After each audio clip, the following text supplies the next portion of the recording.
You know, as I was sitting here, I was gonna read Isaiah 40, I believe.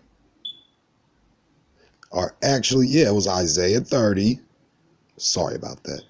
Isaiah 30, Jeremiah 12, Jeremiah 23. But this is another thing that the Most High pointed out that, he just brought it to my remembrance about how there's nothing new under the sun. Okay. What has been done will be done. What has been done is going to get done again. So in these last days, we're seeing the same things play out as it did back then, dealing with his chosen people. So these verses, these chapters, however, because I read whole chapters, I'm sorry. I don't pick apart scripture and take what I want out and add in and take out whatever. No, we read the whole thing in context. We also have the introduction, the breakdown of all that stuff. Yeah, the historical facts behind it. Yeah. So we're going to read all that. Okay. And look at this. This is called Ecclesiastes, or the preacher. Yeah, we're dealing with preachers. Okay. So this is the introduction to Ecclesiastes. The underlying pursuit of the book as a whole is the meaning of life. The author explores the purpose of life and, more importantly, asks what humanity's purpose is as a creation of the sovereign God. Verse by verse, through the book of Ecclesiastes, the author answers that question. The purpose of life, meaningless though it may feel, is to fear God and obey his commands. So when he says don't eat pork, preachers, you can't say, oh, Paul said it's okay. Because Paul had a dream about a tablecloth coming down from heaven, and it had all manner of beasts. And the whole context was, he said to Peter, he said to Peter, what I have cleansed, not what I have cleansed and what I have not cleansed, call that not common. Right? He said he only mentioned the clean part. And then number two, when you get into that whole part, when you read all the way to the bottom, he was talking about Cornelius and the other people that were not Jewish, not to call them uncommon or unclean. So when you read it all the way through without adding in or taking out, then you get that whole meaning. But let's read this here, because we're reading the whole chapter. And we're going to read the whole chapter of Jeremiah 12. And then we're going to read the whole chapter of Jeremiah 23. And then we're going to read the whole chapter of Isaiah 30. So it says here, I'm just giving you guys a breakdown. The author, the question of authorship of Ecclesiastes is a debated subject. Why? Because, how do you know that Ecclesiastes himself wrote this book? He didn't. It's just been translated. So this is the best we got. Just like all your books, all your translations have different words and meanings and sayings. So, I want to stick to what came first. This came in 1611. I'm going to stick with it, regardless of what anybody say, because it seemed like a lot of people, we need modern day versions. Why? So it could be more watered down and more translated when there's already a translation that's already been here. It doesn't make sense. Anyway, and speaking about that, different denominations, how can you be a non-denominational church, but you are a part of a denomination of non-denominational churches? Doesn't make sense. But anyway, so traditionally scholarly opinion is that Solomon is the writer of the book.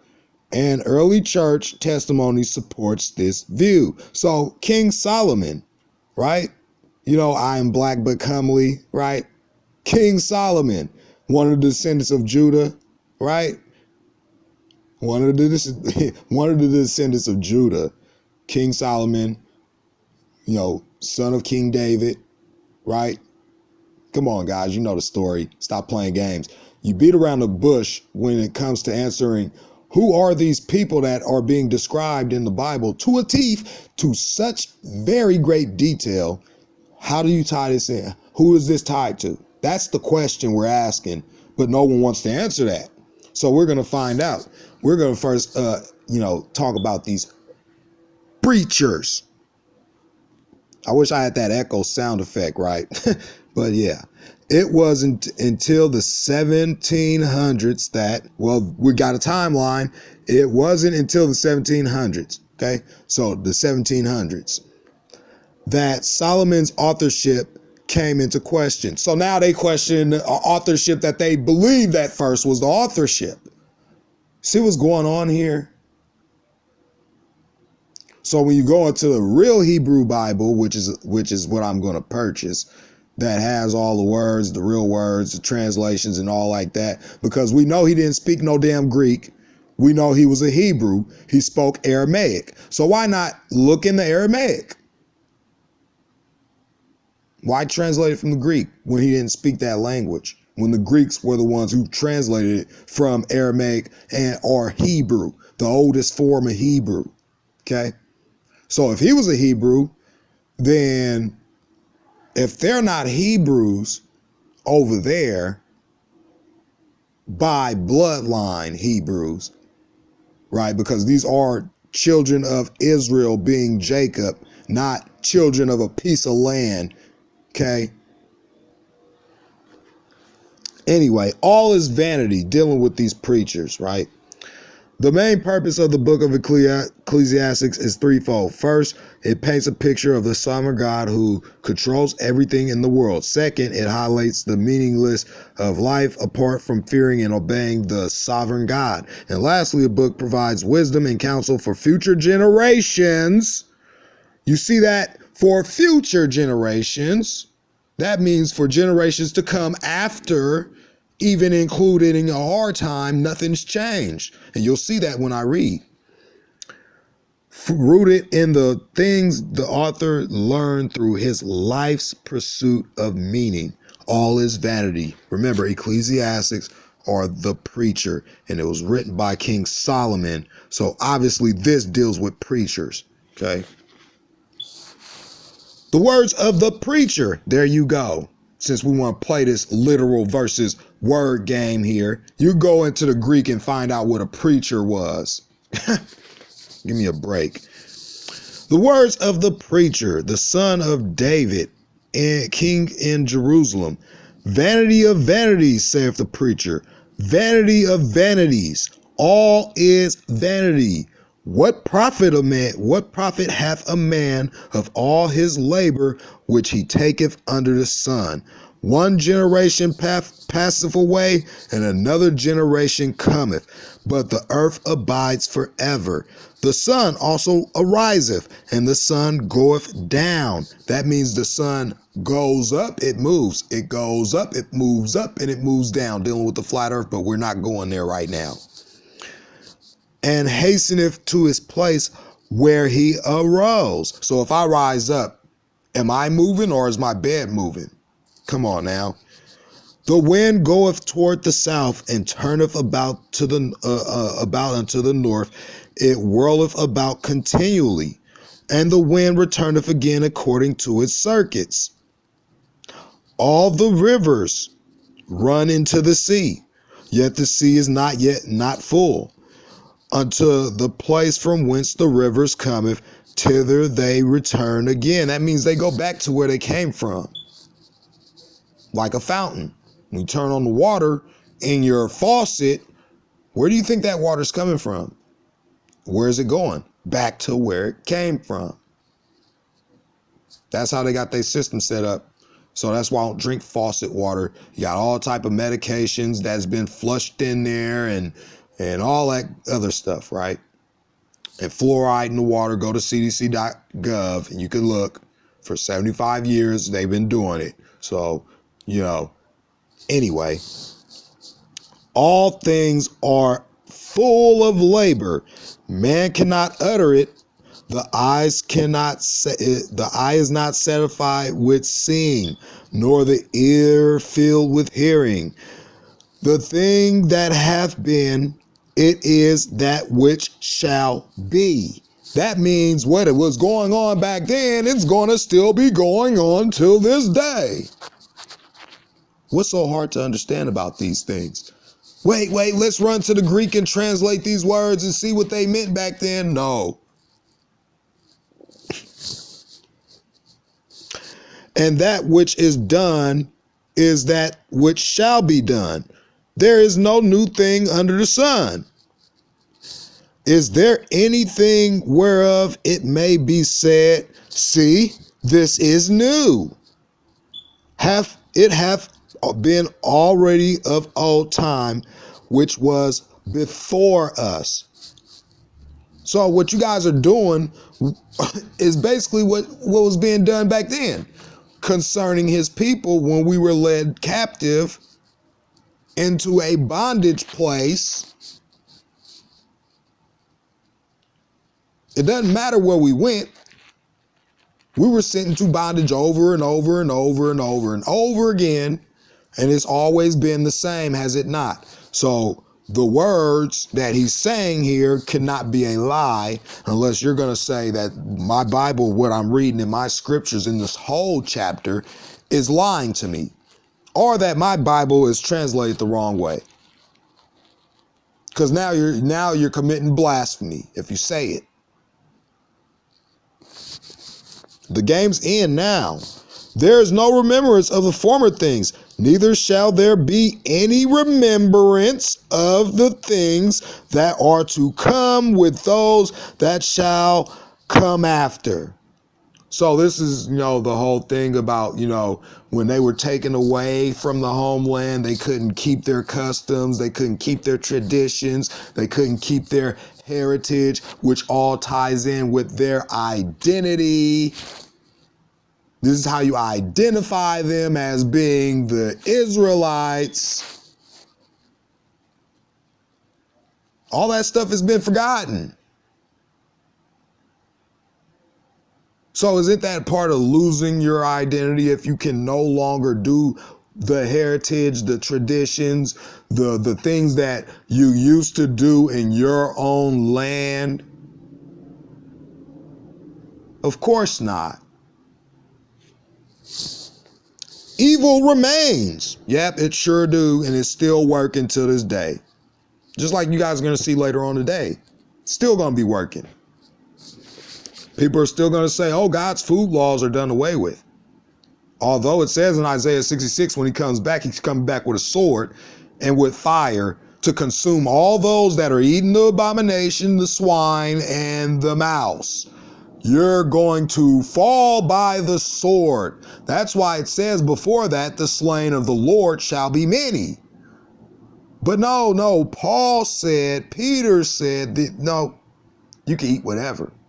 Go ahead.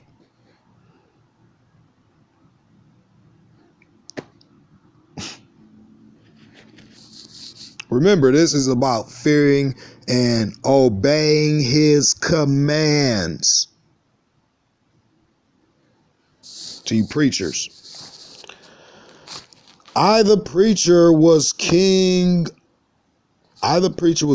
over Israel in Jerusalem. So this is, basically Solomon, they say. So it's, basically Solomon. He was the king over, Israel in Jerusalem. Israel, remember, he was the king over Israel in Jerusalem. He was the king over Jacob's seed, whose name was changed to Israel. There was no such land called Israel back then. And I got maps in the back of this book to show you in my little bonus feature. The land of Israel was created in 1948. When he speaks of Israel, he's speaking of people. But of course, you guys would never understand that. The Spirit hasn't led you to the truth, because you don't have the Spirit. You have the spirit of Isaiah 30. You have the spirit of Jeremiah 12. Those are the spirits you got. I the preacher was king over Israel and Jerusalem, and I gave my heart to seek and search out wisdom concerning all the things that are done under heaven. This sore travail hath God given to the sons of men to be exercised therewith. So he's given it to man to be exercised. I have seen all the works that are done under the sun, and behold, all is vanity and vexation of spirit.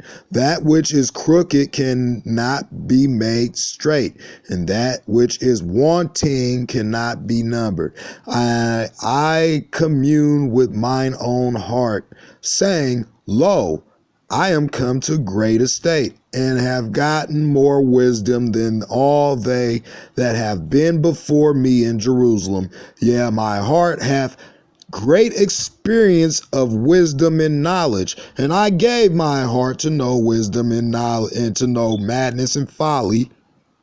I perceive that this also is vexation of spirit, for in much wisdom is much grief. And he that increaseth knowledge increaseth sorrow. So when you go on through here, it talks about the life of an everyday preacher. You guys could go read that for yourselves. Now let's go over here to another, this is all going to make sense when I read it out. Okay, this deals with there's nothing new under the sun. What has been done is still being done. Okay, so keep what I'm saying in context. Don't take words out. Don't add nothing to. What I'm saying is what I'm saying, just like what these words say is what they say. Now, let's get into Isaiah 30, right? Isaiah 30. Because, see, these prophets speak about you guys. These prophets are speaking about you, been speaking about you, dealing with us, right? How do you think they carried away his people and forced them to, eat things that were sacrificed to idols? Ezra and Esdras is the same people. But of course, they don't want you to read Esdras. It says Esdras, who am also called Ezra, right? But hey, that's taking out the Bible. It's not canonized because it's supposed to deal with history. No, it doesn't have to tie in with the visions of Ezra. But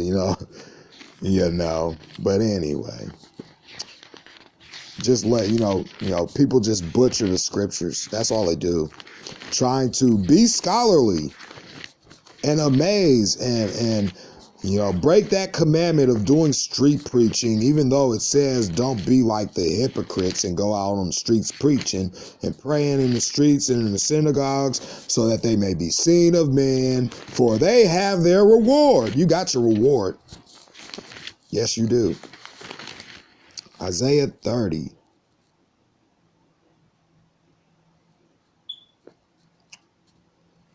Oh, wait. Yeah, that was, already fulfilled. Wait again. There's nothing new under the sun. What has been will be again. So this is going to happen again. So let's look at this. Warning against an alliance with Egypt. Okay. So to verify which Egypt he's talking about, right? Find this very interesting. I did this. I looked this up, right? I also got a video talking about how America and Egypt are exactly the same, okay? Historically and all this stuff, right? They're the same, okay? So how do you know that the Egypt the Bible isn't talking about is America, huh? But anyway, for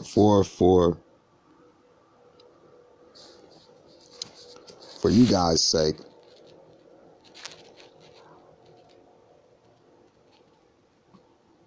actually, yeah, Isaiah 30, okay.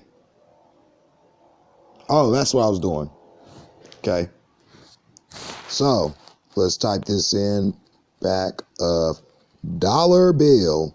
Okay, if this is America, why is it that America has all the Egyptian symbols on the back of their dollar bill, huh? Then people will say, oh, wait, now this guy's into conspiracy theories. No, I'm not. I'm just tying in all the dots, okay? Because they'll say, oh, look at him. He's saying just because there's a pyramid on the back of the dollar bill that America is now New Egypt. Yeah, I'm saying that because you also have this obelisk, America and Egypt. The Washington Monument looks like an obelisk because Egyptomania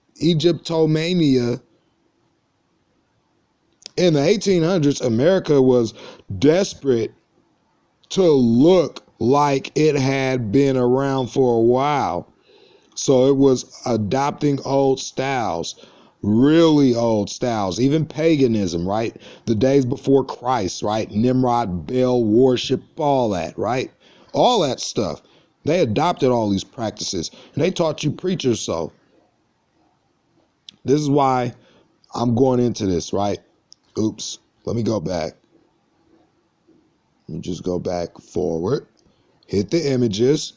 Let's tie in the dots. Here's Washington. Oops, here's Washington.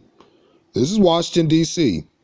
This is what they tell you is, the Washington Monument. This is what they tell you, okay? This is what you believe because they tell you that. Well, here you go in Egypt. You see any similarities here? I mean, come on now. Oh, wait, now I'm just going down a rabbit hole and taking you on a conspiracy. Here you go, more obelisks, right? They're all over the place, right? Egyptian, just like, your satanic government, your satanic country, star, pentagram, right? Washington, D.C., Freemason sign, Israeli star built in. Yeah, go look at the outlines. Can't make this stuff up. Now, with that said, let's get into here. For the Egyptians shall help in vain and to no purpose. Therefore I have cried concerning this. Their strength is to sit still. Now go, listen, now go. Write it before them in a table and note it in a book, that it may be for the time to come forever and ever. Now, what is this talking about? This is talking about the days we're in now. This is the time to come forever and ever. You would say that we're in the last days, would you not? Now let's read. Let's continue reading here.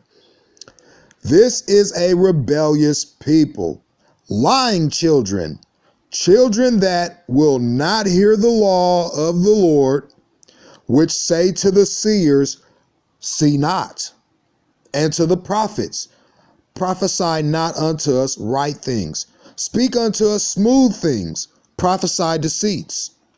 Get ye out of the way, turn aside out of the path, cause the Holy One of Israel to cease from before us. Wherefore thus saith the Holy One of Israel, because ye despise this word, and trust in oppression and perseverance, and stay thereon. You don't want to hear what these words are saying when it concerns his people and how we're trying to tell you that we woke up in 2017 because that was the prophesied year to happen. No, you despise it. You tell us to turn aside from that, don't you? Therefore, this iniquity shall be to you as a breach ready to fall, swelling in a high wall, whose breaking cometh suddenly at an instant, and he shall break it as the breaking of the potter's vessel. Who is this? Revelations 12 tell you who is that comes with the rod of iron and breaks and dashes into pieces like the potter's vessel, right? Revelations 12 after the dragon is cast out. So this hasn't happened yet. You know, they'll say it happened, but yeah, okay.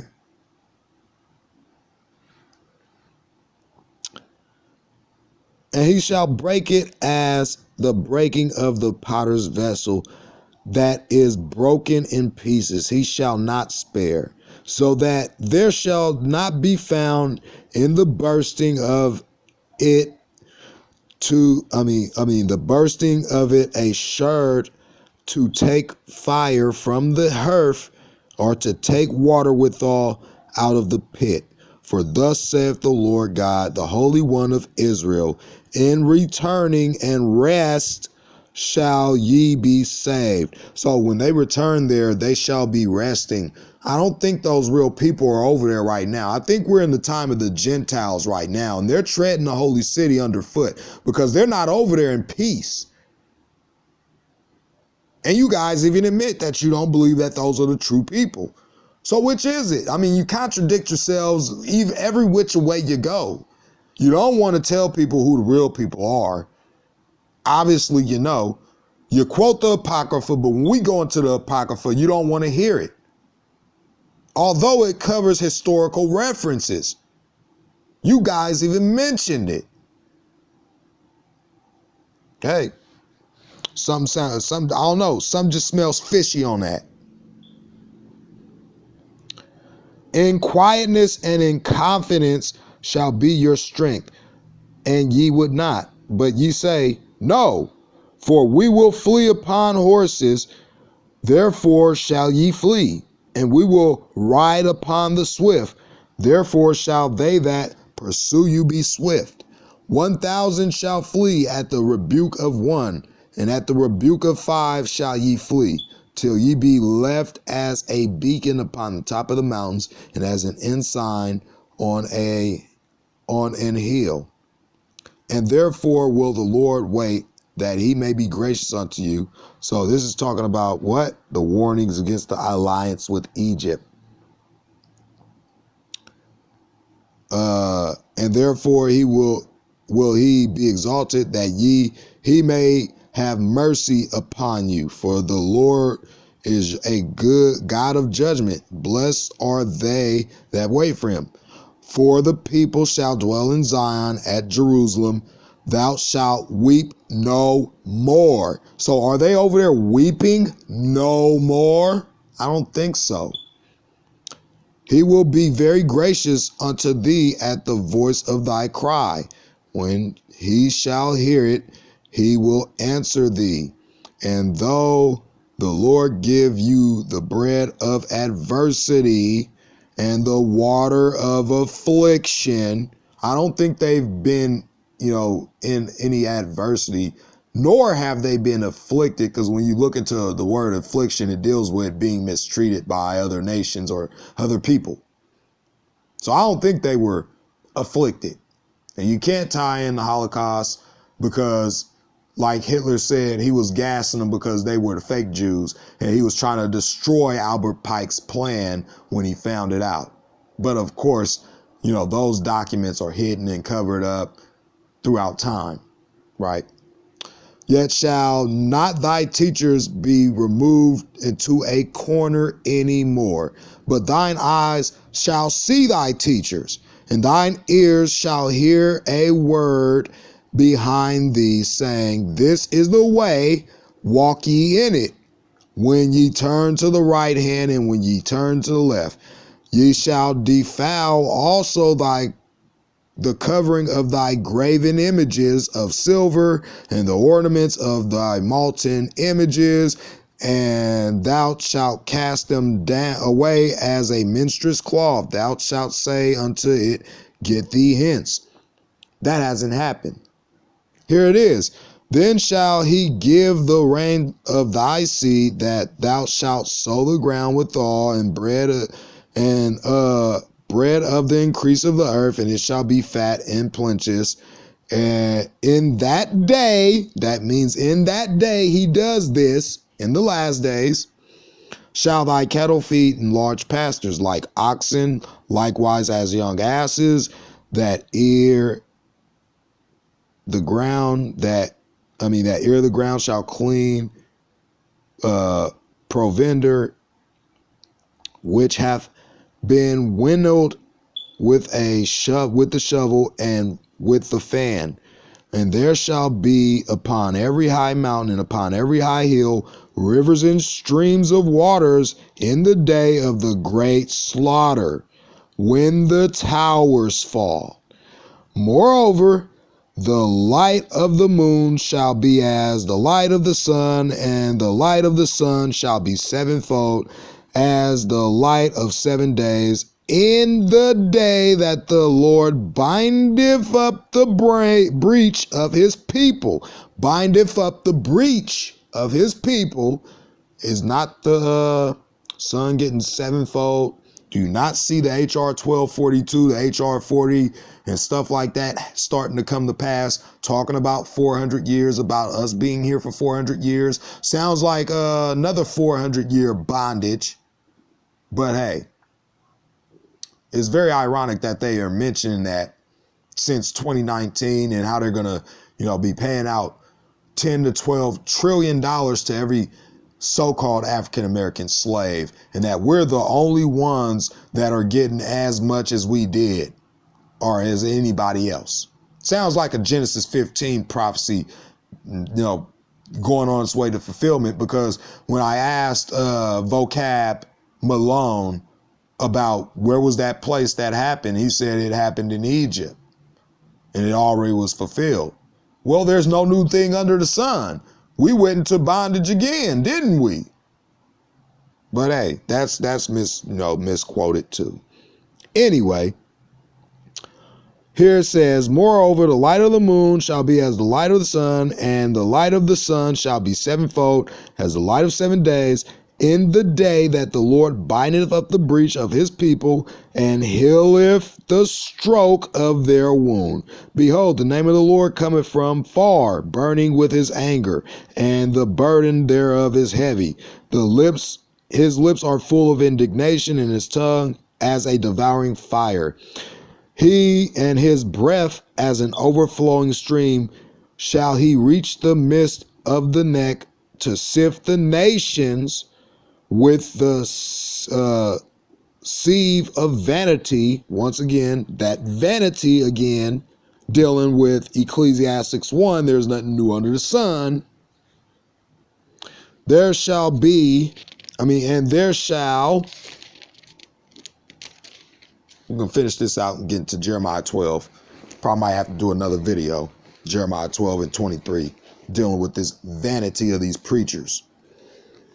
Be a brittle in the jaws of the people, causing them to err.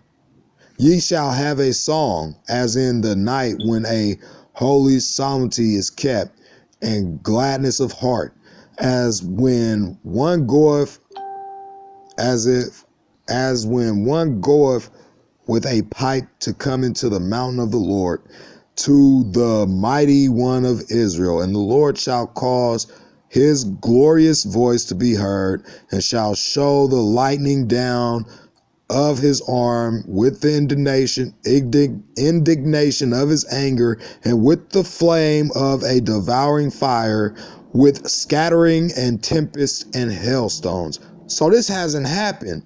It's on its way to fulfillment. And guess where it's going to happen? To those Gentiles in Israel that's treading the holy city underfoot. The time of the Gentiles, or the other nations like Ethiopia and all those other nations that are now going over there. Prophecy fulfilled. For through the voice of the Lord shall the Assyrian be beaten down. Assyria hasn't been beaten down yet.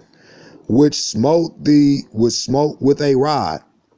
And in every place where the grounded staff shall pass, which the Lord shall lay upon them, it shall be with tabrets and harps, and in battles of shaking with the fight will he fight with it.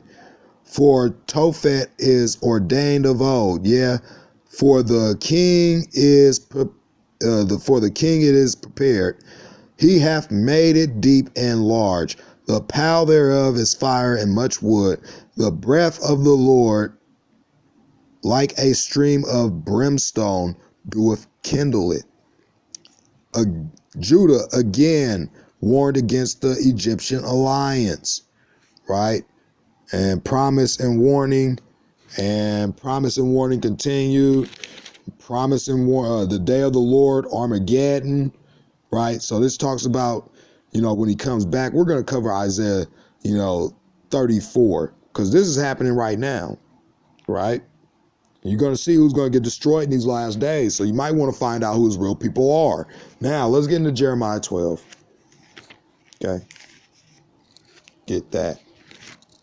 Jeremiah 12, right? Here you go. Message on the broken covenant. Okay. Once again, here we go. Righteous art thou, O Lord, when I plead with thee. Yet let me talk with thee of thy judgments. Wherefore doeth the way of the wicked prosper? Wherefore are all they happy that deal very treacherously? Thou hast planted them, yeah, they have taken root. They grow, yeah, they bring forth fruit. Thou art near in their mouth and far from their reins. But thou, O Lord, knowest me. Thou hast seen me and tried mine heart toward thee. Pull them like the sheep for the slaughter and prepare them for the day of slaughter. This is talking about the end times. This is talking about the end. Okay, so this didn't happen.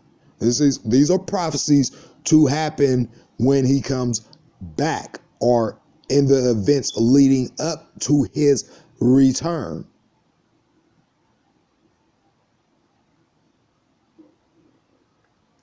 How long shall the land mourn, and the herbs of every field wither, for the wickedness of them that dwell therein? If this is talking about Jerusalem back then we know there's nothing new under the sun. Ecclesiastes 1. He said the thing that have been is the thing that will be done. I don't know. The beasts are consumed, the birds, because they said, he shall not see our last end. If thou hast run with the footmen, and they have wearied thee, then how canst thou contend with horses? And if in the land of peace, there's no peace over there right now, is it? No, it's not. Therewith thou trusteth, they weary thee. Then how wilt thou do in the swelling of Jordan? For even thy brethren, the house of thy father, even they have dealt treacherously with thee. Yeah, they have called a multitude after thee. Sounds like, somebody's calling a multitude after, nothing new under the sun. Let's just keep that. Yeah, let's just keep that. Believe them not, though they speak fair words unto thee. I have forsaken mine house. I have left mine heritage. Oh, there you go. Left their heritage, meaning lost. That means they don't keep it anymore. That means they've forgotten it. That means it is no longer existing in their life until the Most High brings it back to their remembrance, like he said. So tell me, if they're been brought back to their remembrance in the last days, then who is a part of the time of the Gentiles that are supposed to tread the holy city underfoot right now in the last days before the Antichrist is revealed? Anyway, let's keep going. I have given the dearly beloved of my soul unto the hand of her enemies. Mine heritage is unto me as a speckle. And yeah, you guys say it's land. So again, Those guys didn't give over their land to anybody. We did. Keeping that in context and in historical fact. Here we go. Mine heritage is unto me as a speckled bird. The birds round about are against her. Come ye, assemble all the beasts of the field, come to devour. Many pastors,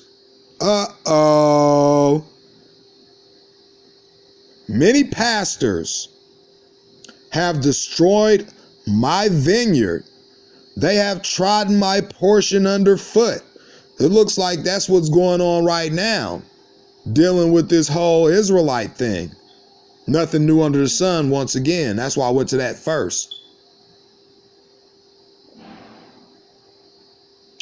They have made my pleasant portion a desolate wilderness. They have made it desolate, and being desolate, it mourneth unto me. The whole land is made desolate, because no man layeth it to heart. The spoilers are come upon all high places through the wilderness, for the sword of the Lord shall devour from the one end of the land even to the other end of the land. No flesh shall have peace. They have sown wheat, but shall reap thorns. They have put themselves to pain, but shall not profit. They shall be ashamed of your revenues because of the fierce anger of the Lord. Thus saith the Lord against all mine evil neighbors that touch the inheritance which I have caused my people Israel to inherit. Behold, I will pluck them out of their land and pluck out the house of Judah from among them. So how's he going to pluck them out of the land if they're dwelling in a land that belongs to them? It doesn't make sense when you guys are speaking false doctrine, trying to discredit us, because you're doing the same thing today. And I'm proving it through scripture. It shall come to pass. That means it's going to happen over again and again and again, because it's supposed to be unto us for a sign and for a wonder, and unto our seed forever.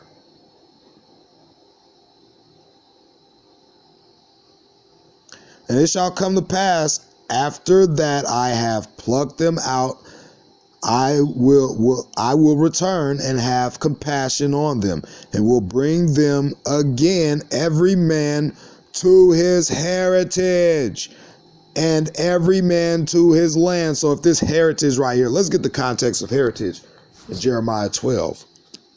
Since y'all want to play these word games and say, oh, that heritage means land. Okay. Hebrew concordance. Because I don't think he would say heritage, every man unto their heritage and every man unto their land. So I don't think he would say every man unto his land and every man unto his land. It doesn't make sense. But, you know, of course, through you guys' notes and through your Greek translations, which is the Roman translations, because back then Rome spoke mostly Greek. And that's documented. Historical fact. So since we're bouncing around history in the Bible, let's do it. Let's see, Jeremiah 12.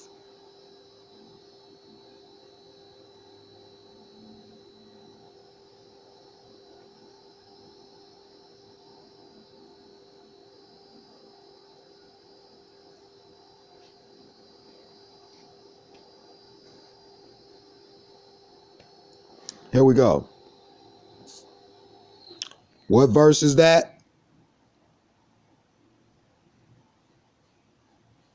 15. Let's get that in context in verse 15. What is heritage?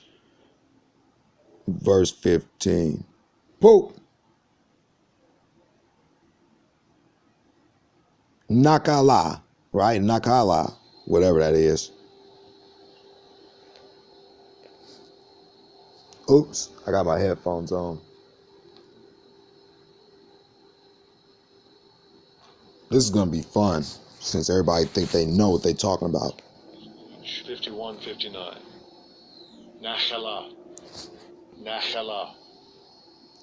Property, something inherited, occupied, or concretely an heirloom, generally an estate, patrimony, or portion, heritage, to inherit, inheritance, possession.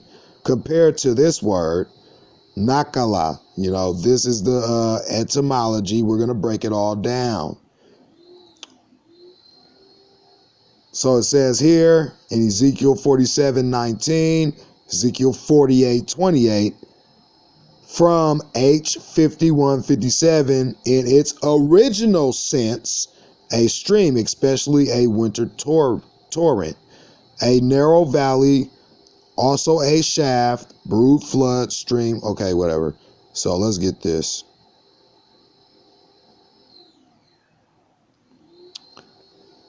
Okay, inheritance, possessions. Okay, that's figuratively mode of descent. To inherit as a figurative mode of descent, like descendant. Let's get this. Inherit, have possession, divide land, possession, inheritance, allotted to, right? Possession, inherit, acquire, right? So yeah. Now let's get into this. Reference, no.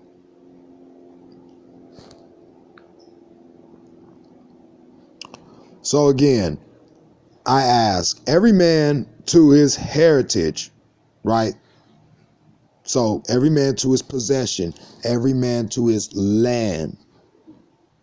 And it shall come to pass, if they will diligently learn the ways of who? My people. Did it say pastors? Did it say preachers? No. To swear by my name, the Lord liveth, as they taught my people to swear by Baal, then shall they be built in the midst of who? My people. So maybe you want to find out who his people are. But if they will not obey, I will utterly pluck up and destroy that nation, saith the Lord. Now let's see what nation he's talking about in Jeremiah 23.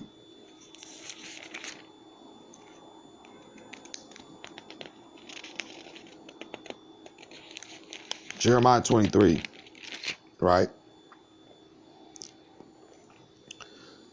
The future, right?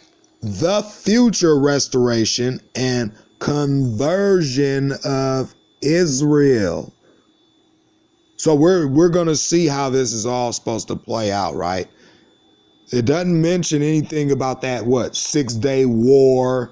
It didn't say nothing about a 6-day war and that Israel would, take over the Temple Mount and all that. It didn't say that. So let's see what it says here. Once again, it deals with you pastors. Woe be unto the pastors that destroy and scatter the sheep of my pastor, saith the Lord. So who is his sheep? Do you even know who his sheep are? Do you? I don't think so. Therefore, thus saith the Lord God of Israel, or Jacob, against the pastors that feed my people. Ye have scattered my flock and driven them away, and have not visited them. Behold, I will visit upon you the evil of your doings, saith Yahuwah, or Yehoshua.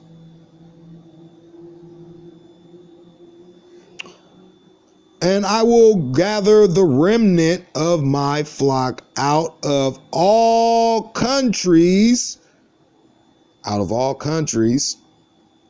whither I have driven them. So there's still, this hasn't happened yet. because they haven't been gathered out of all nations where he has driven them. So that deals with the Deuteronomy 28 account, when he dispersed all the nations. He dispersed his people among all the nations. So once again, I ask you, why are you trying to discredit what the Bible states clearly in all these verses here? And will bring them again to their folds, and they shall be fruitful and increase. And I will set up shepherds over them, which shall feed them, and they shall fear no more, nor be dismayed, neither shall they be lacking, saith the Lord. So if those people already had a history and they knew who they were during the Holocaust and during the whole German persecution, so where did they lose? Where did they, lose their land if they're still over there? And the Most High he's supposed to gather them from all nations. And why is it mentioning that, pastors have scattered the sheep of his pasture? I don't think anybody in Israel calls any of those people pastors. But hey, that's just me. I know there's pastors in the United States.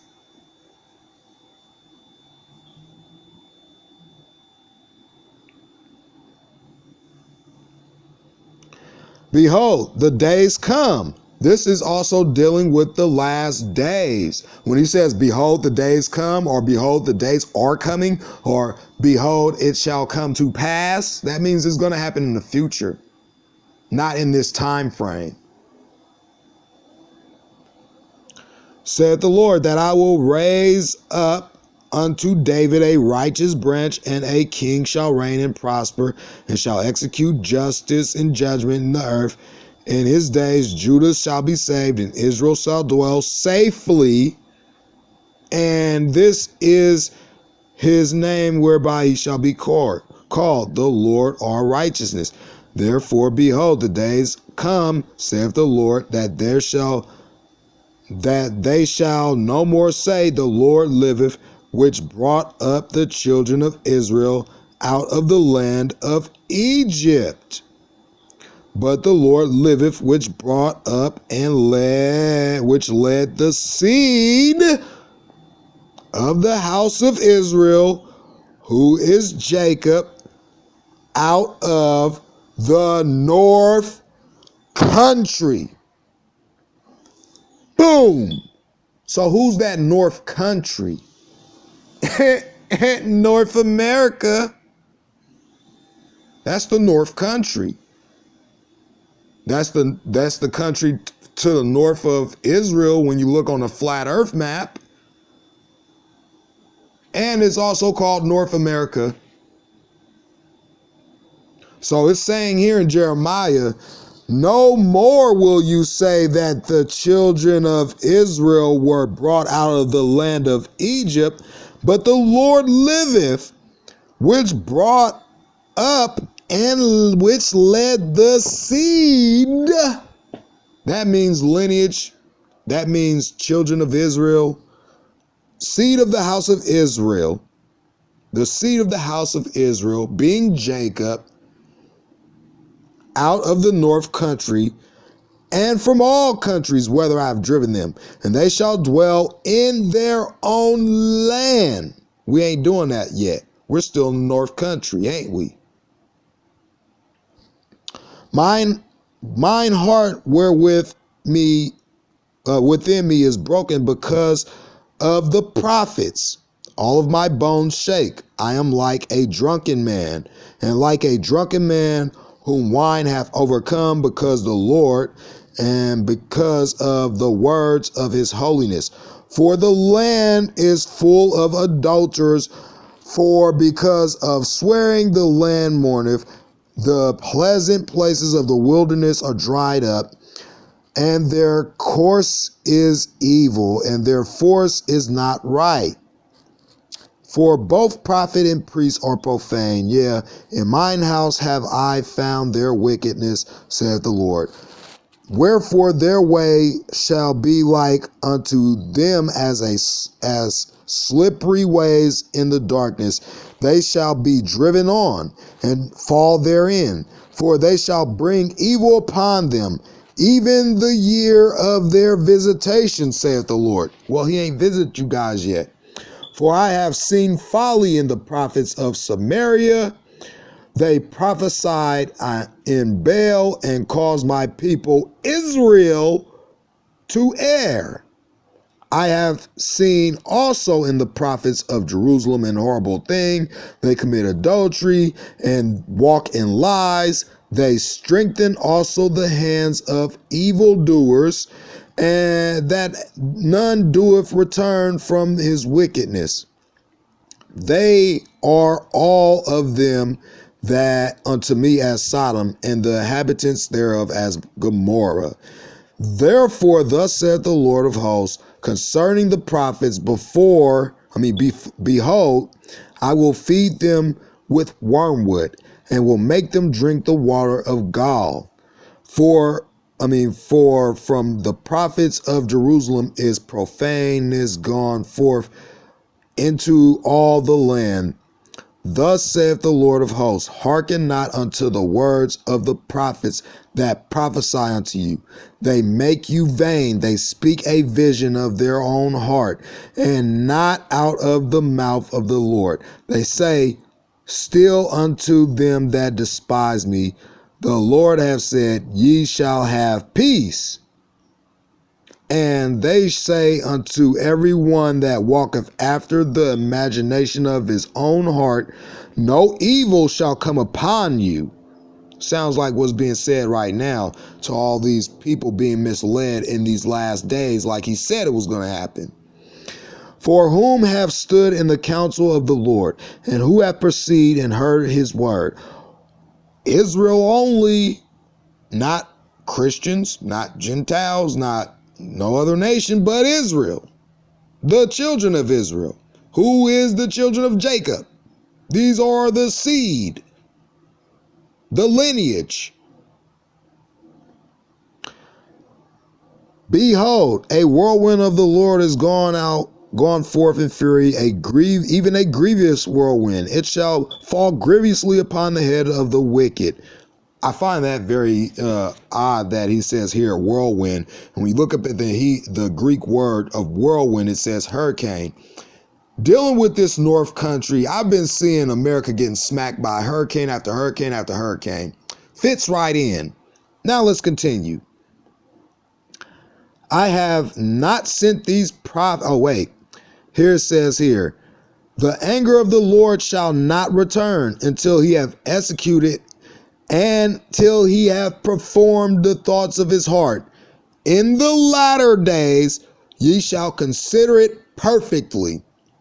Look at all the hurricanes that are smacking the North country or North America, which in the later days, you shall consider it perfectly.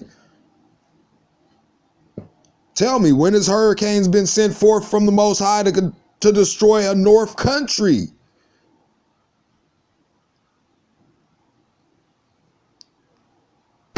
I don't know. You guys are off. You ain't going to talk about this one, though. I want to hear you talk about this one today.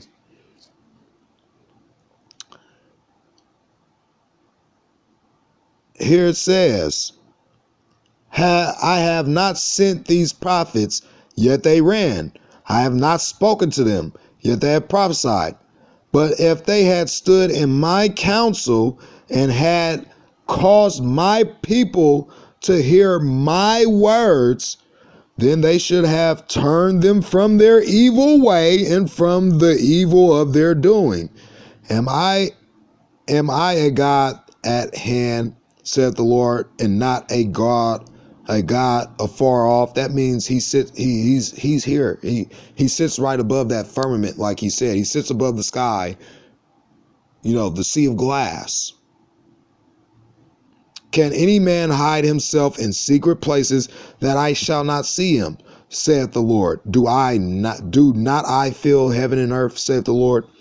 I have heard what the prophets said that prophesy lies in my name, saying, I have dreamed, I have dreamed. How long shall this be in the heart of the prophets that prophesy lies? Yeah, they are prophets of the deceit of their own heart, which think to cause my people to forget my name by their dreams, which they tell every man to his neighbor, and as their fathers have forgotten my name for Baal.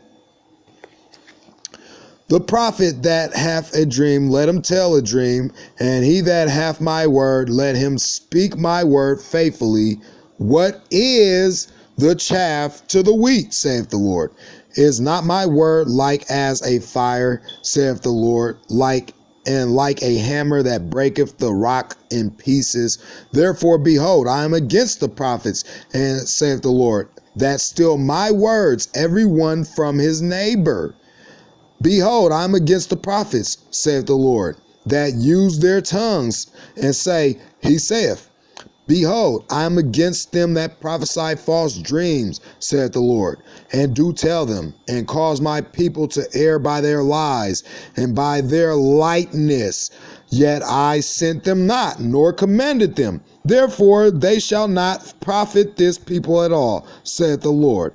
And when this people, or the prophet, or the priest, shall ask thee, saying, what is the burden of the Lord?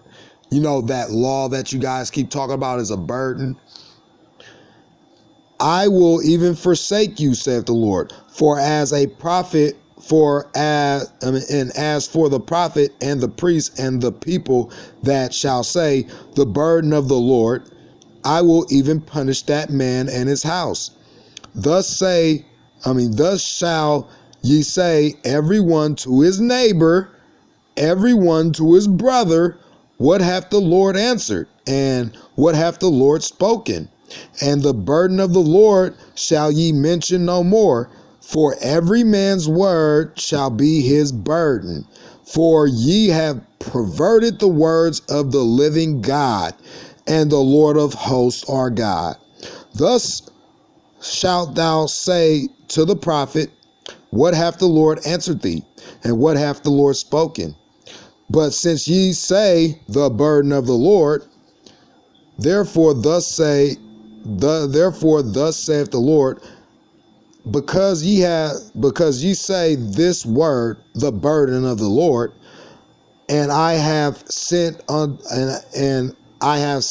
you, saying, ye shall not say the burden of the Lord.